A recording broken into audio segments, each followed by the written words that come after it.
Bienvenue à tous. Welcome to the interview here on France 24. Our guest today is a writer who more than once has defied definition. Christopher Hitchens is British, but American. A leftist, perhaps, who speaks out for the right. Some say he sows confusion wherever he lets his pen wander. Others say, read him. He'll challenge everything you believe in. Christopher, thanks you very much for joining us in our studio here in Paris. Your book, God is Not Great, has been published in English for some time. We have it in our hands now in French. A great many people, of course, in France know your work extremely well. Judging by the title, God perhaps the target in this book, or is it more the people who do things in the name of God? Ah, well put. I mean, yes, faith is the target, really. The willingness of people to be credulous, to take things without evidence, to inflate their own sense of themselves by claiming to know things they can't really know. And the willingness of more cynical people to exploit faith and to use it for perverted purposes. You say lots of things that will enrage those who believe. All of these are on record. I mean, is it true that you think people who believe in God basically are misled? Well, either have been misled or are deceiving themselves. It's a delusion that can arise in an individual breast or heart, or it can be planted there. That's why religious people, on the whole, want to get control of education, as we see all the time in the United States. Constant struggle. Get hold of them in the classroom. We don't have much of a chance if you don't do that. That's why you hear people referring to, I think disgracefully, Muslim children, or Jewish children, or Catholic or Protestant children, as if this had all been decided for them before they could make up their own minds. So for you, is religion the root of problems, or the source of people's inspiration, good or evil?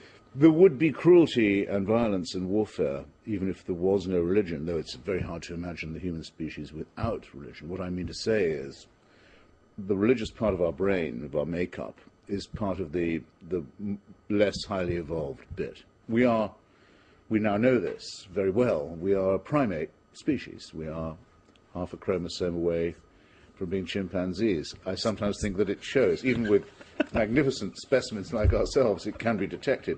That religion is the bit that makes that clear. It belongs to the superstitious, fearful childhood of the race. And what we have to do is, we can't get rid of it, and we shouldn't try. We can't repress it, we shouldn't try. But we could outgrow it, maybe make it a private belief. I mean, what's very clear in the book is that there's a cynicism about religion. Is it about one religion in particular, or all? All of them. I mean, my daughter goes, for example, to a Quaker school in Washington. Indeed, she goes to school with the daughters of President Obama and the granddaughters of Vice President Biden. And it's a Quaker school which teaches very elaborate, okay values like ecology, pacifism, feminism, human rights, civil rights, all this. Obviously, I don't say that being a Quaker is the same as being a member of Mokhtar Assada's militia. But they do have one thing in common. They're willing to take things on faith. They're willing to prefer faith to reason. And I think that surrender is a very, very bad one always. Currently, we're threatened with theocracy, the attempt actually to make this into a form of rule. Everywhere from Russia, where the Russian Orthodox Church has become the big accomplice of Mr. Putin's KGB-type party, wanting a religious state monopoly. Very bad development, by the way, to the attempt by the mullahs in Iran to get hold of a thermonuclear weapon. So you get apocalyptic ideas and messianic weaponry, or do I mean the other way around? Jewish settlers trying to bring on the Messiah by stealing other people's land in Palestine. Al-Qaeda in Mesopotamia, the Taliban recrudescence. These are frightening developments. And trying to stultify American schoolchildren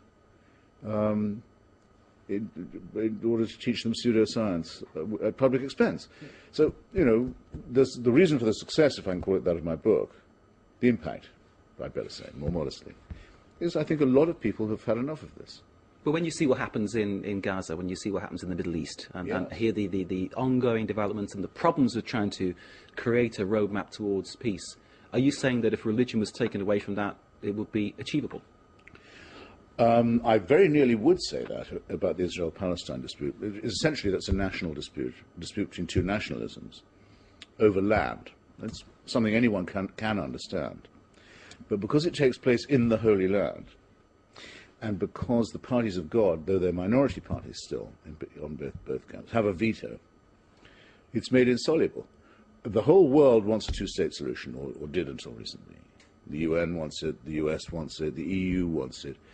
Most American Jews want it. Most Israeli Jews would certainly settle for it. The PLO is in favor of it. Why can't we get it? Because the parties of God won't allow it. Because the Jewish and the Muslim parties both say, God gave this land only to one of us. Now, I hate to break it to them. They're both wrong. God doesn't do real estate deals. Okay. And it's just as well he does not. Can I push you on but your... We're hostages to this. And this isn't, I'm glad you laugh. I mean, I don't know whether I'm trying to make you laugh or cry, but I don't know which one to take. This is a quarrel that could go nuclear on us.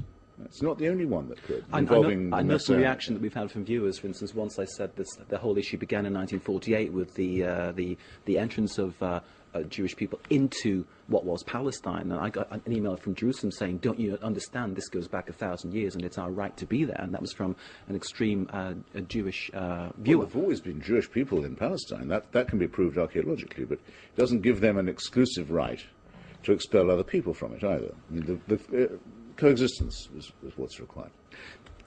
I'd like to ask you about your citizenship, because obviously you were born in Britain, but now you're an American citizen. Yes. How do you kind of square that circle? Because obviously it's a nation which is led traditionally by very religious, very believing people. It seems to go against a little bit what your philosophies might be. Answering your question in reverse, not dodging it.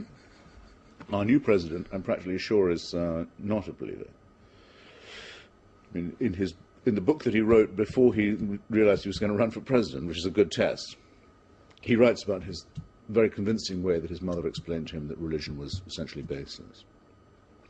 He later explains that if you're going to be in politics in Chicago, you'd better have a church to go to. That's a different point from faith.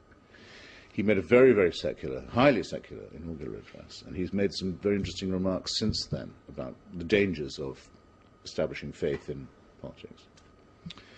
But generally, you're right. Though America's much less religious than most people believe, it's pretty religious.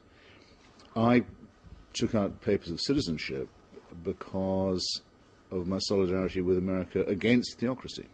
I mean, as it happens, this quite religious country has been the one to take on the Taliban and Al-Qaeda and similar forces around the globe. Maybe without wishing to, but in fact doing so. And I wanted to show that I identified with that. And is that how you justify supporting, say, the war in Iraq? Because obviously, if you read your history, having been at one point very much on the left of political thinking, yes, it now seems that in supporting Bush and going into Iraq, that will put you very squarely on the right. I would say not, because if you look at the drapeau, the flag in my lapel, which is that of the Iraqi Kurds, almost all of my Iraqi Kurdish friends are old leftists, old strugglers against fascism. The Iraqi left, non-Kurdish left, Arab Iraqi left, likewise, long struggle against Saddam Hussein. My solidarity with Lagouche in Iraq is the main reason why I took the position that I did. After all, it was Clinton and Gore who said, we will have to take out Saddam Hussein. It was the British Labour Party that first said there'll have to be a confrontation with him under Tony Blair in 1999, long before Bush was elected. And it's the extreme right, not just in France, but in England and in the United States, the Pat Buchanan isolationist right wing that opposes the war. So it isn't really a flat-out left-right issue, but to the extent that it's left, the duty of the left is solidarity with its Iraqi comrades, and that's one thing I can say I've done, I think. You look British, you sound British, but you're American now, as you say. The thing that gets me, I suppose, is how does someone who is British become American? Because very often, although, we have a common language, we're divided Yes. by it, as Oscar Wilde hinted at, and it seems that our values and our cultures are very different. How do you find yourself at home there? There's such a thing as being Anglo-American, I think. I mean, which is different, by the way, from being British-American or English-American. You can be Italian-American. The word exists. Jewish-American, the word exists. African-American, the term exists. British and English-American, no, not quite. It's different, but I suppose partly because we were there first. Simple as that. Partly because it's our language, common, though, as you say, that's controversial. Partly because Most of the people who signed the Declaration of Independence were English gentlemen farmers of one kind or another, and the moral author of the Declaration wasn't a gentleman or a farmer. He was an artisan and a worker and a striver and a radical, Thomas Paine, about whom I wrote a book, Thomas Paine and the Rights of Man. Okay. Also who wrote The Age of Reason, which, just to bring us back, Sure. was the first popular book to say that the Bible was man-made and fictitious. Okay, I'm going through God is Not Great in French, but also you've done a piece in Newsweek about the Pope's denial problem, and you feel, I mean, just being very sort of actual now and getting right to the point of the story Indeed. that's very big at the moment.